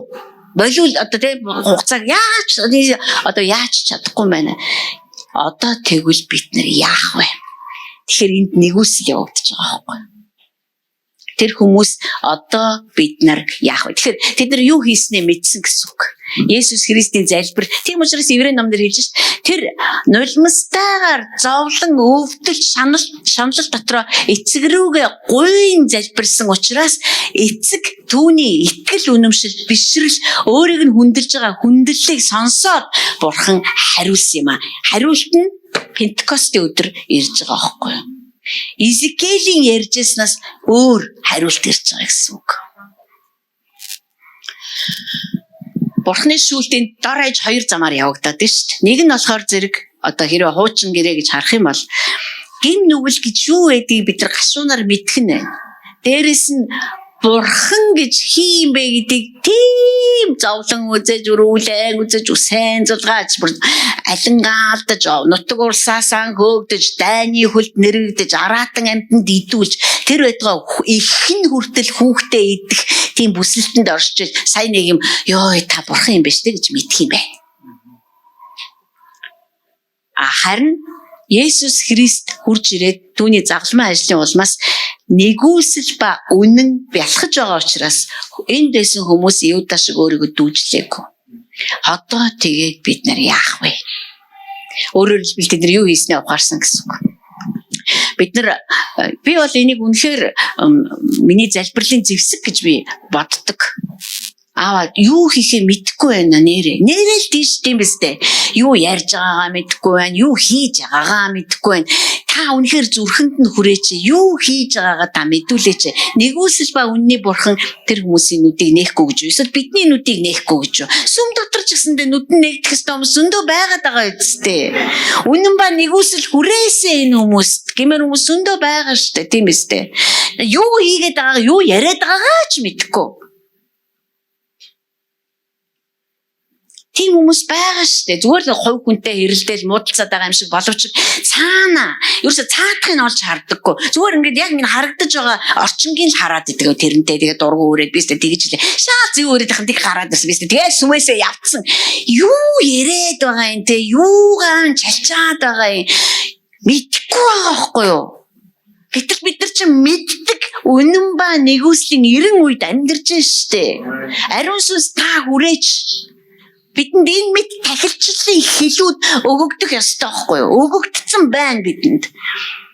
Тэм учраас Есүс Христ та энэ хүмүүсийг уучлаач. Яагаад гэвэл энэ хүмүүс хэнийг авч байгаагаа ч мэдж байгаа юм алга. Үнэхээр та уучлаач. Түүнээс биш Есүс Христ та тэрүүн дахиж Аннасыг уучлаарай, Каяфыг уучлаарай. За Понти Пилатыг та ерөөсөө дими юм яриаггүй. Ямар агуу тэрүүн дахиж одоо эцгийн баруун гар тал зогсоод бидний амьдралын төлөө бидний талд зогсоод бидний өмнөөс бидний ашиг сонирхлыг гүйцэлдүүлэхээр ярьдаг гэж та бодож байгаа. Бид нар өөрийнхөө талаар ярих үгч олдохгүй байгаа үед эсвэл буруу зөрөө зөндөө юм ярьж явах үед тэгээ тэрийг нь ариун сүнс бидэнд сонсгодог. Ариун сүнс бидэнд мэдүүлдэг. Бид нар мэдхгүй өнгөрөхгүй. Тийм учраас бид нар хүмүүсийн төлөө залбирахдаа бүр үнэхээр одоо тий харагдаж байгаа зүйлсийн төлөө биш. Бүр харагдахгүй байгаа цаана харамтгүй ажил хийгдэт байгаа. Тэр ажлыг нь бид нар зүгээр одоо тий Есүс Христийн энэ загсмаа дээр хэлсэн үг бол байгаа онцсон байгаа юм. Цаана энэ хүмүүсийн цаана юу ажиллаад байгаа юм? Энэ хүмүүсийг ингэж мунхруулад байгаа сүнс л ажиллаж байгаа. Хүн эсвэл ариун сүнсээр дүүрэн байна, эсвэл ёрын сүнсээр дүүрэн байна. Ийм л хоёр гаргалгаа байгаа. Дундын нейтральны зон гэж байхгүй манайхаа. Яг би бас ариун сүнсээр хаяа удирдуулдаг л дээ. Гэтэл би дажгүй. Та ариун сүнсээр удирдуулахгүй бол өөр хин нэгэн заавал таныг удирдна. Энийг одоо бид нар эн чинь бүр батлаад байх чинь байхгүй энд. Эсвэл бид нар ариун сүнсээр маш хүчтэй удирдуулж амьдрна. Түүний гарт үнэхээр баригдана. Эсвэл бид нар ёрын сүнсний гар хөл болоод яваад өгнө. Яагаад гэвэл төрлөх бодол санаа, махан биеийн бодол санаа бол харанхуй хүчний маш том зууш, хоол, орох хаалган, бариулна, барьцна. Хүнийхээр л бодоод эхлүүл хэн орж ирэх нь тодорхой байхгүй. Тийм учраас бид нар ариун сүнс рүү улам ариун сүнсэнд өөрийгөө өгөх ёстой. Тэгэхээр энэ агуу тэргүүн дахиж тэгэхэд ажиллаа хийж ш. Тэр чинь хүний бие дотор амьдарч байгаа учраас өгсний дараа ямар дахин амьсан биеийг аваад дээшгээ өргөдөөл эцгийн баруун гартал тэрийг хүн гэдэг утгаараа бүрэн гүйц танихгүй шүү дээ. Мэдээж өөр тожид амьдарч байгаагүйгээр ариун сүнсний хүч дотор амьдарсан. Гэхдээ ариун сүнсний хүч дотор махан биеэр амьдрах нэг хэрэг. Сүнсээр бурхан шиг бурхан болж амьдрах бас нэг хэрэг. Тэм учраас загалмай дээр гуйж исэн энэ гуйлтанд бурхан хариулахгүй байх ямар ч боломжгүй байсан. Ирж аваа агуу тэргүүн дахилж загалмай дээр ажиллаа хийж байна. Тэгэхээр Есүс Христ тэрэ загалмай дээр бүр махан биеийн хүртэл залбирч чадмааргүй тэр их өвдөлтөн дотроос Есүс Христ бидний төлөө зуучилж гойсон. Одоо тэр зүгээр л алж байгаа заа юм аа. Тийм учраас бид нар хараага тэр Христ дээр байлгамаар байгаа байхгүй юу? Хараа маань тэн дээр баймаар байгаа байхгүй юу? Энэ газрын одоо энэ болж одоо бид нар энэ асуудлууд бэрхшээл зовлон энтрийг шүтгээ болох хэвээр. Энэ шүтэнүүдийг бид нар нураах хэвээр. Үйлчлэлээ шүтдэг бол энийг нураах хэвээр. Энэ чинь шүтэн. Өөрийгөө ингэж амар номлодог, амар лагмаг гэж боддог энэ чинь шүтэн. Энэ газрын шүтэн байхгүй юу? Харин бурхан бидэнд энэ газрын юуг ч дээ шүтгсэн. Та нар зөвхөн намайг хайрлж, намайг хар. Яг л надаас өөр бурхан гэж байхгүй маа. Тэгэхээр тэр бол яагарахгүй агуу тэргүүн дахиж гэдгийг харуулсан бөгөөд бид нар тэр л үнэн ба нэгүслийн шүүлтэнд орд амьдрахыг хүсэж байна. Бурхан өөрөө ойлгуулдаг. Бурхан өөрөө зүрхэнд нь хөвч хөнддөг. Тэр Пентекостийн өдөрт тэр хүмүүс ямар агуу нэгүслэр итгэж авч байна тий. Хүү амар байсан л та мэдээж бурхныг цовдлоод хайцсан улсуудад ямар өлегтэй байв гэж тийм ээ. Тэгтэл бид нар ямар амар юм хийсэн бэ. Гэтэ Петр чийл нэг хэлэндээ бидэнд яах ёстойг минь хэлээд өрхөж Петр тэгэхэд юу гэж хэлсэн. Бүгд Христэд итгэдэг гэдгээ зарлан тунхаглаад усан баптизм хүрт. Гэхдээ энэс илүү ямар сайхан уучлал өршөөл нэгүсэл байж болох вэ? Харин ингэчээд та нар үнний замаа эргэж муулах юм бол өөрийн чинь төлөө амиа өгсөн Христийг үл тоох юм бол үл таамсарлах юм бол Бурхны хуухлаа шатаах галыг л хүлээх үлднэ. Өөр ямар ч юм байхгүй. Бид нар заавал тэрийг авах албатай юу? Уга бүр хүсэхгүй байна. Бид нар тэгэхээр түүний одоо бурхан эцсийн цаг ирэхэд бурхан гэмт хүн төрлөختнийг шүүх гэж байна, шийдэх гэж байна. Гим нүглээ тэд нар харах болно. Өөрөөр хэлбэл бид нар дээр бас нэг ярьжсэн да. Дид хууль дээр бурхан би та нараас нүүр буруулна. Би та нарыг анхаарахаа болно. Бүх хамгаалалтуудаа авна гэдэг чинь тэгэл ерөөсө бүрэн сүрэлд орно л гэсэн. Тэд бурхан нүрээ буруулахад бид нар хямардаг юм а гэж дуул ном дээр. Тэгэхээр хүн төрлөختний хямрал нь нэг тийм одоо амар удирдахч дутаал одоо ингээл одоо удирдахчдын дутагдал хүртэл үнэн зөв хүн алга болж байгаа нь хүртэл үнэн зөв хүн үхэж байгаа нь хүртэл буудуулж байгаа нь хүртэл гим нүгэл гэж ямар амар юм бэ гэдгийг хүн төрлөختөнд бурхан мэдүүлж байна гэсэн үг. Түүний шүүлт нь тийм. Тэгэхээр бурхан гим нүглийг үзээ яддаг тэр үргэлж үзээ яддаг. Түүний тэр гим нүгэлтэй хизээж дасан зогцоогүй. Үгүй юм түмэн жил өнгөрлөөд одоо дасъя тэр бидэн шиг биш бид нар айгүй урд нь дасдаг бол тэр дэгдгүү. Тийм учраас тэр энэ гим нүгэл хийгээд тэр гим нүгэл дотор байхаар бүр санаа нь шулуудчаад байгаа хэнийгч гим нүглийг шийтгэж яхад тэр газарт нь байж байвал цогтоо амнаа л гэсэн үг. Тэгээд хүн амьсгал хураахын өмнө ч гэдэг юм яатсан ч гэдэг юугаа хин энийг алдсны дараа ч гэдэг бурхан та нэрэ байдгийн биш. Энэ одоо айгүй муухаглал юм. Та байдгийн биш дээ. Тэгээд дээрэс нь би тэрнийг ярьж яхад нь сонсоод авахгүй яава. Үгүй тэрийг бүр ингэж яхад нь би тийм л учраас хаанчлалын гадна хаягдахад бид нар шүтээ авирна гэдэг байгаа чинь юун дотор алхаж явсан өөрөө яах гээд гараа явснаа бодхоос бүр шүт авирах цаашгаа болж байгаа байхгүй авирах шүт үлдсэн бол. Хайлтаа бид нар нэр үнэхээр нэгдүгээр бид нар үнэхээр золтой хүмүүс. Хоёрдугаар бид нар маш том хариуцлагатай хүмүүс. Биднэрт тэр мэдээг ингээ хариуцуулаад өгсөн байхгүй. Хариуцлага гэдэг чинь хариуцуулаад өгсөн юмдаа эзэн байл гэсэн үг үстэй. Амьдралдаа өөртөө одоо нөхөртөө эхнэртөө хүүхдүүдтэй сүм чуулганда хариуцлагатай байхыг яриад байгаа шүү дээ. Тэгэхээр шүүлт нь ингэж явагдаад байгаа байхгүй. За бид нар хичнээн олон хүнд сайн мэдээг ярьж байна. Хичнээн олон хүн бидний амьдралыг харж байна. Тэгсэн хэрнээл итгэхгүй байна, хүлээж авахгүй байна. Бид нар уйлж байна, майлж байна. Одоо бид нар улам цаашаа үргэлжлүүлээ залбирна. Юу хийж байгаагаа мэдэхгүй байгаа энэ хүмүүсийн та бүр хаалтыг нь авч явах болтгоо. Би Есүс Христийн нэрээр зүрхнийх нь хаалтууд бүр зайлаасаа гэж тушааж байна. Христийн нэрээр бүр тэр сохор байгаа байдал нь бүр нэгдээсээ бүр. Одоо бид нар газар дээр амьдарж байгаа хаант улсын тахилч нарынхаа ажлыг хийх ёстой байхгүй юу? Тэгэх юм бол ирж яваад тэр их уур хилэнгээс аврагдах ёстой хүмүүс нь аврагдана гэсэн. Заавал хүн хамаг юм алдаад бүх юм дуусгаад өөрөө бүр амар болоод амьсгаа хураахынхаа өмнө Христ байдгийн байна. Отол би таньж мэдлээ. Энэ бол үнэхээр амар. Яг тэ тэгээд огт мэдэхгүй явсаас дээр л тэ. Тэгэхээр бурхны шүүлт бол эцэст нь өөрийгөө мэдүүлэхийн тулд. Хэлсэн шүү дээ. Ром ном дээр байдаг хаа. Фараонд хүртэл би бурхан юм гэдгийг харуулахын тулд байсан байхгүй юу? Түүнээс ч тэр ингээл хаан болохоор ч юм уу эсвэл баян маян болохоор нь тэгээгүй. Чи юм одоо ингэдэг хэмбэ гээгүй. Зүгээр чи намайг мэдэх ёстой юм аа. Чи намайг таних ёстой юм. Бүх хүн болдог бол намайг таних мэдлэг рүү ирээсэй. Тэгэхээр Есүс Христ бол амьдралч тэр, үйлчлэлч тэр, эцсийн одоо тэр өдрүүдэд хашгирсан хашгиралтч тэр маш чухал ажлуудыг хийж ирсэн. Юу хийж байгаагаа мэдэхгүй байгаа энэ хүмүүсийг таавуучлаач. Бид нар юу хийж байгаагаа мэдэхгүй хүмүүсийг бурхан зүрхийг нээгээд одоо онгоолгоод дотор нь өөрийнхөө авралын ажлуудыг хийдэг гэдгийг мэддэг мөртлөө дайраал байдаг. Нөгөө үнтэйгэл үзэлцээ гэдэг.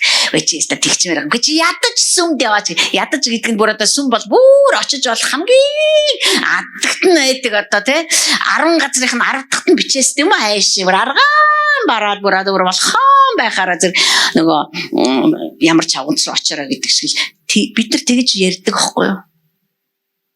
Хамгийн түрүүнд бурхныг чи таних ёстой. Үнэхээр би таниасаач гэж залбирж байна. Хүн бурхангүй бол яг л харанхуй төөрж байгаа юм шиг. Эрүүл саруул ухаан үнэхээр биднийг эзлэх ёстой. Цааш нь харъя цөмрөө одоо. Төгс өргөлийг харъя. Би энийг зүгээр төгс өргөл гэж нэрлсэн байгаа. 9-р бүлэг, Еврей номын 9-р бүлэг.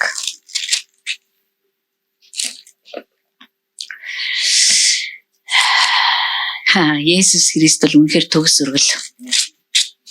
Түүнээс илүү төгс гэж аахгүй. Төгс гэснээс хэдүүлээ төгс гэдэг үгийг утга учир. Би нэг төгс гэдэг үгийг их буруу ойлгодог байснаа мэдэж авсан юм.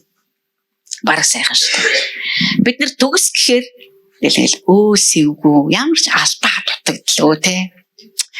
Одоо хитэн түмэн пасторууд төгс байх гэж үүлээ үзье. Үйлчлэх нь байдгаа зүгээр элэгэлж амтны хүмүүс нөгөө төгсгээ харагдсан нь төгсөө хадгалах гэж төгсрөөгүй байгаа нь төгс болох. Бүр үндэ үүлээ үзэж байгаа штэ хөрхийн амтд тэгээд ингээд алдаа дутагдал хамаг юм нуугаач энэ буруу ойлгоод байгаа байхгүй төгс байдлыг. Төгс байдал гэдэг бол бүрэн гүйцэлдэхийг хэлээд байна. Одоо жишээлбэл одоо ингээд юм оё. За одоо яа. За дээл оё. Тэр чинь айгүй олон үйл явцтай шүү дээ. Тэгээд удаахан ойдог бол 2-3 хоног ойно. Тэгээ айгүй гой болгож ойхыг мэдээж ойж байгаа хүн хичээн. Хин ч ингээл ямар ч юм ят ингээл дэлийн мөр ойдаг. Харин энэ дээл төгс болж байгаа гэдэг нь энэ дээл бүрэн дуусныг хэлнэ. Хамгийн сүүлийн энэ дүүдлэг хийглээ, тавч шилэг бүх юм хадагдлаа. Одоо ерөөсөө яг өмсгөд бэлэн боллоо. Энэ дүүдэг бол бас төгс болоогүй гэсэн үг. Энэ дүүдлээ, жимбилээ, өмслөө, бүслээ, толон тарлаа. Төгс болсон. Тэгэхээр төгс байдал гэдэг бол бүрэн гүйцэлцэн юу ч үлдэхгүй байхыг төгс гэдэг байгаа байхгүй юу? Бурхан ихэлсэн ажлаа төгс дуусгана. Тэгэхээр бид нар нөгөө ингээд дутагдaltaгүй байх, муу зан чанаргүй байх, тэгэл ингээд өөсөйгүй, ерөөсөө алдаа гаргахгүй тэр ийм юм бодоод ирэхээр зэрэг бид нар бүр балаараа яваад гэж. Тийм учраас юу ч бүрэн гүйцэд явагдахгүй байгаа байхгүй. Хэдүүлээ тэгэхээр төгс байдал гэдэг бол бүрэн дуусахыг хэлдэг юм байна. Бид нар төгс болоогүй байгаа. Яг л дуусаагүй байна. Христ ирэх өдөр хүртэл тэр биднийг бүтээсээр л явах болно. Харин Христ ирэх өдөр бид нар төгс болсон байна. Эзэнтэйгээ уулзахад бүх ажиллагаа дууссан байна гэсэн үг. Тийм болохоор битээ алдаа гарахгүй байх гал ингээл амар ингээл ашхам малхмаа бодоол би ч одоо пастор хүн шүү дээ бурхан маань ингээл би бол өстой бас нэг аваа хэдэн жилийг ингээд зовж өнгөрөөсөн байгаа байхгүй салбар. Миний тухай ямар нэгэн дэм алдаа дутагдал зөрчилтэй юм сонсогдчих вэ гэдэл одоо гэтэл зүгээр буруу ойлгож явсан байгаа. Гэтэ тэргүй алдахгүй барихгүй хөрхий Давид нэг аимшигтай гим үйлснээс болоод одоо хэдэн мянганы турш одоо ярьж шít. Бачеба Давид хоёр. Тэр чи өөр юм байгаад байгаа байхгүй юу? Төгс өргөл 9-11-ээс 15-ыг уншъя.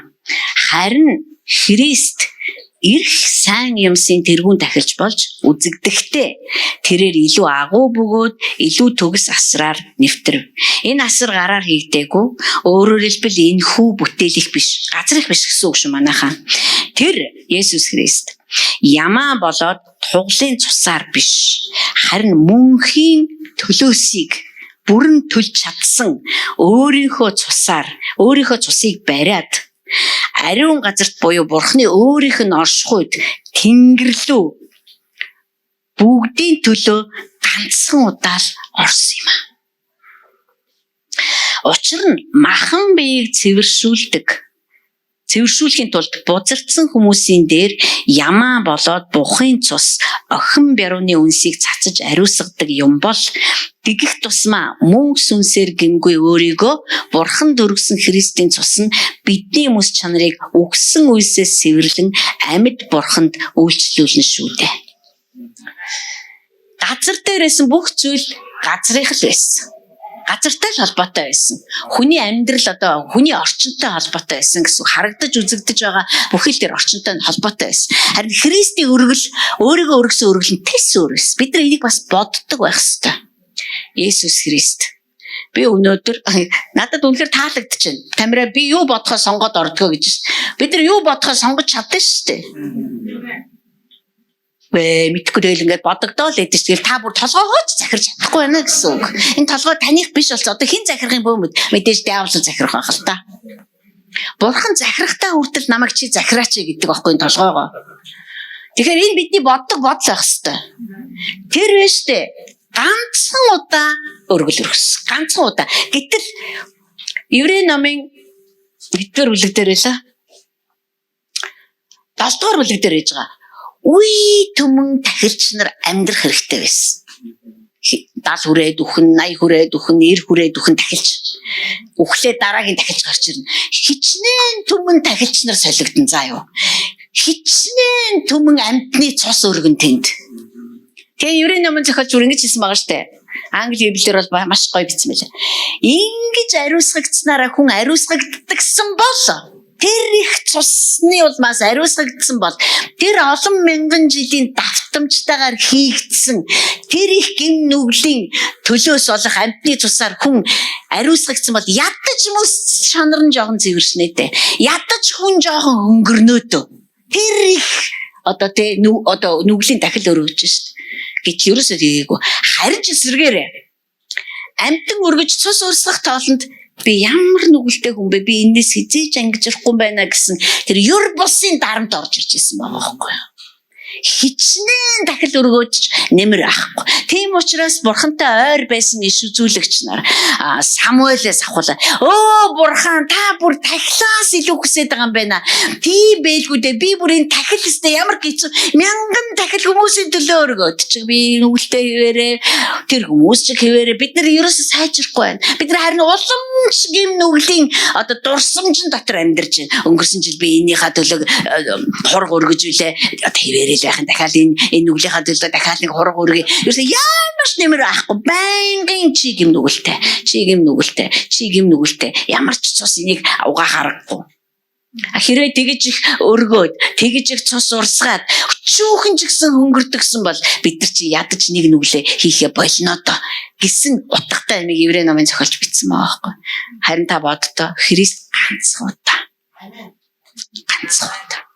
Бүр 2 ч 3 ч ганцхан удаа тэр өгөхдөө өөрийгөө өгсөн. Өөрийгөө нядлуулсан. Өөрийнх нь амь тэнд тасарсан, өөрийнх нь цус тэнд урссан. Тэр цус чи бодиттой манайхаа. Зүгээр нэг тийм хиймэл одоо ингээл бодож модсноо тий тэгэл цусыг нэг юм төлөөлж байгаа. Үгүй тэр өөрийнхөө цусыг аваад хүний гараар барьсан асар майхан луу биш. Тэнгэрүүд рүү орж ш. Тийм учраас би бүр ямар амар байсан болоо гэж бодоод байгаа хгүй. Одоо тэр яг Христ өргөгдөөд Илчилт номын 4-р бүлэг дээр Христ орж ирж байгаа ш. Энэ лацтай бичгийг хэн нээх вэ? Энийг нээх хүн байхгүй байна гэж бодоод би үнэхээр ихээр мэгшин уйллаа. Гэтэл харагтун Бурхны хург тэр лацыг нээсэн юм а. Тэр чи орж ирж шít. Цусаа бариад орж ирж шít. Тэр цусаа бариад орж ирсэн учраас одоо хүн хэрэг бид нар тийм ээ буруу юм хийсэн ч, гим нүгэл үйлдсэн ч та намайг үнэхээр уучлаач. Би үнэхээр гимшиж байна гэж чин сэтгэлээс гимших та тэр дарамтнаас шууд зүгээр секундын дотор ангиж ирж байгаа байхгүй юу? Угааж байгаа. Бид нар ерөөсөө тийм хийгээгүй мэтэр цэвэрж байгаа байхгүй юу? Давид бол энэний баталгаа нь хэдийгээр тэр Христ өргөдөөгүй байгаа үед амьдарч исэн ч гэсэндээ ирж яваа сайныг тунхагладаг тэр цусаар угаагдсан мэт гимшлийн усаар угаагдсан байгаа байхгүй юу? Тэр дахиж хүүхэн шуухан гэж гүгээгүй. Тэр туйлын хянамгаагаар өөрийнхөө замыг авч явсан. Тийм учраас Христ ганцхан удаа өөрийгөө өгсөн. Дахиж ямар ч амьтны цус өргөх боломжгүй болсон. Паул бол энэний бүр үнэхээр гайхалтай амьд гэрчлэн болсон хүн гэж би боддог. Паул шүү дээ. Бид нар хэрэг Ром 1-2 дугаар Коринт, за тэгэл Тессалоник, Колосай, Галат, Филиппо, Эфес гэх Паулын захидлыг унших юм бол тэнд биш үү? Тахил тэр хуучин Лев овгийнхны тахилчтай холбоотой тийч ярихгүй. Юу ч ярихдаггүй бүр. Тэр чинь өөрөө хэлж байгаа ш. Би бүр бурхны хуулийг гүйцэлдүүлэх гэж англи библиэр үтгэж байгаа. Толгоогоо тасарт зүтгэсэн юм аа. Үнэхээр хичээсэн гэсэн үг. Гэхдээ тэр зүтгэл мэн намайг бурхны өмнө зүвт болгодгүй юм байна. Харин өөрийгөө намайг хайрлаад миний төлөө өөрийгөө өгсөн Христэд итгээд одоо амьдарч байгаа амьдрал маань минийх биш, Христих болоод ирэхэд би ямар ч гэмзэмгүй түүний өмнө зүвт болж амьдарч чаддаг юм байна. Тийм учраас маш зоримог тунхаглалуудыг хэлжсэн байхгүй Паул. Намайг дуурайгаач. Над шиг байгаач. Энд чинь тэр чинь өөрийгөө харахтаа зүгээр Христээр харж ш. Намайг дуурайгаач. Намайг дагаач. Бид нар тэгж хэлж чадахгүй байгаа нь тэр Христийн ажилд итгэж өгөхгүй байна. Эргэлзээд байна. Эсвэл итгэлгүй байдал бидэнд байна. Намайг дуурайгаач гэдэг чинь би бурхны гарт нуглагдаж, хуглагдаж, биежж, бүрлдэж байна. Намайг дуурайгаач.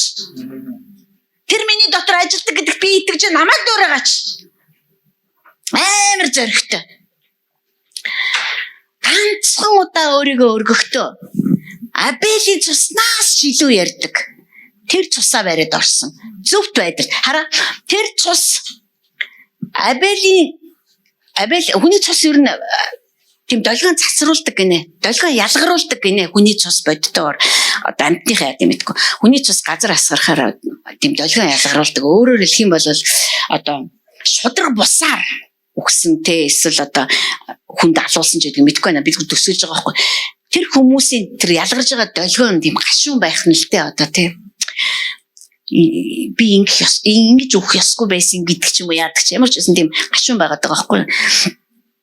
Харин хүний нулимс хүртэл хилдэг гэдэг байгаа шүү дээ. Хүнийгээ одоо бид нэр уйлаад гашуудаад тэ гомдоод уйлахаар нулимс чинь тастууд нь бүгдээр эмх замбрааг болдог гэнэ. Ийм хурц үзүүртэй энэ болдог гэж шүү дээ. Ингээ харах юм бол микроскопоор харин баярлаад хөөрөөд одоо тэ маш сайхан сэтгэл хангалуун үедээ бид нар бас уйлдгаа та. Тэгэхэд хүний нулимсны ширхгүүд нь хүртэл айгүй зөв одоо нэгэн чиглэлдээ айгүй тийм үзэсгэлэнтэй байдаг гэнэ. Тэгэхээр цус тийм долгионыг ялгаруулдаг гэж байна. Абелийн цус бол шудраг ус гэж хаана байна? Ингээл дуусаа юу те? Тэр Абель чинь ерөөсө Каин Абель хоёр хамгийн бурханлагыг өгчөж байгаа байхгүй. Шудраг биш. Одоо яана гэмээр. Одоо ингээл бурхны хүн одоо ингээд дуусч марч юм шиг. Гэтэл бурхан тэхгүй штэ. Харин Есүсийн цус заавал урсах ёстой байсан. Тэгжээж тэр цусны долгионыг дарах ёстой байсан.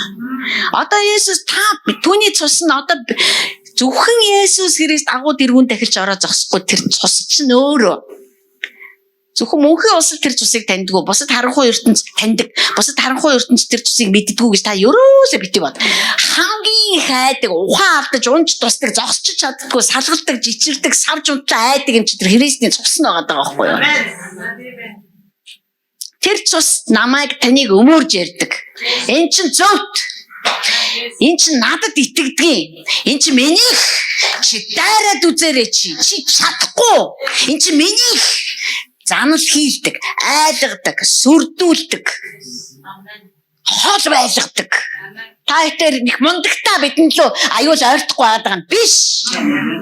Хиний цус бидний төлөө Тийм учраас Есүсийг Юдагийн арслан гэдэг байгаа байхгүй юу? Айж мэддэггүй ерөөсөө. Тийм учраас бидний үр хүүхдүүд, бидний гэр бүлүүд өнөр өтгөн хонин сүрэг мэд өсдөг.